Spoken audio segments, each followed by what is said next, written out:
Assalamualaikum warahmatullahi wabarakatuh. Perkenalkan, saya Hikmah Ramadhani Mursalim dari kelas RA dengan akhiran NIM 099.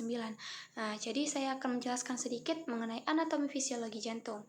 Langsung saja ke pembahasan pertama, yaitu anatomi jantung. Jantung adalah organ berotot yang berfungsi sebagai pompa untuk mengalirkan darah ke seluruh tubuh. Jantung terletak di tengah dada, sedikit ke kiri dan berada di dalam rongga dada. Jadi yang pertama yaitu bagian-bagian jantung. Bagian-bagian jantung terdiri dari atrium kanan yang menerima darah deoksigenasi atau kekurangan oksigen dari seluruh tubuh melalui vena cava superior dan vena cava inferior. Kemudian ventrikel kanan. Ventrikel kanan ini menerima darah dari atrium kanan dan memompanya ke paru-paru melalui arteri pulmonalis untuk proses oksigenasi. Kemudian atrium kiri yang menerima darah kaya oksigen dari paru-paru melalui vena pulmonalis. Kemudian ventrikel kiri menerima darah dari atrium kiri dan memompanya ke seluruh tubuh melalui aorta. Kemudian yang kedua ada katup jantung. Katup-katup ini menjaga agar aliran darah tetap searah. Untuk katup pertama yaitu trikuspid, memisahkan atrium kanan dan ventrikel kanan. Kemudian ada katup pulmonal yang mengatur aliran darah dari ventrikel kanan ke arteri pulmonalis. Kemudian ada katup mitral atau bikuspid yang memisahkan atrium kiri dan ventrikel kiri.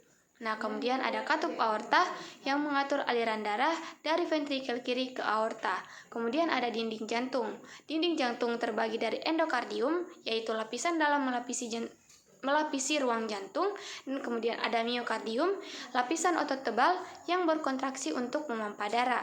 Kemudian yang terakhir yaitu epikardium, lapisan luar yang melindungi jantung. Kemudian pembahasan kedua yaitu siklus aliran darah ke seluruh tubuh. Jadi aliran darah dimulai dari jantung menuju paru-paru, kemudian ke seluruh tubuh.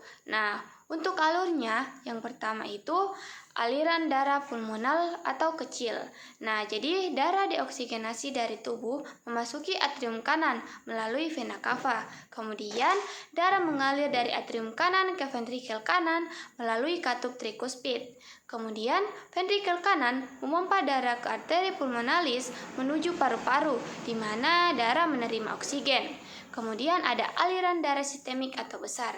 Yang pertama, darah yang kaya oksigen kembali ke jantung dan memasuki atrium kiri melalui vena pulmonalis. Yang kedua, darah mengalir dari atrium kiri ke ventrikel kiri melalui katup mitral. Kemudian, ventrikel kiri memompa darah ke aorta yang kemudian mendistribusikannya ke seluruh tubuh melalui arteri utama. Kemudian, pembahasan ketiga yaitu sistem konduksi jantung. Jantung memiliki sistem listrik yang mengatur kontraksi. Untuk yang pertama, nodus sinoatrial atau biasa disebut dengan SA yang berperan sebagai pacemaker alami yang melalui impuls listrik yang menyebabkan atrium berkontraksi. Kemudian yang kedua ada nodus atrioventrikular atau AV yang menerima impuls dari SA dan meneruskannya ke ventrikel.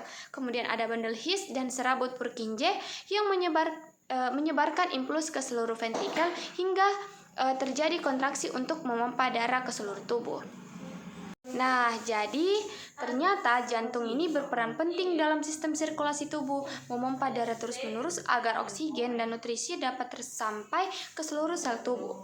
Tanpa fungsi jantung yang efisien, jaringan tubuh tidak akan mendapatkan cukup suplai oksigen yang bisa menyebabkan kerusakan pada organ atau kondisi medis serius.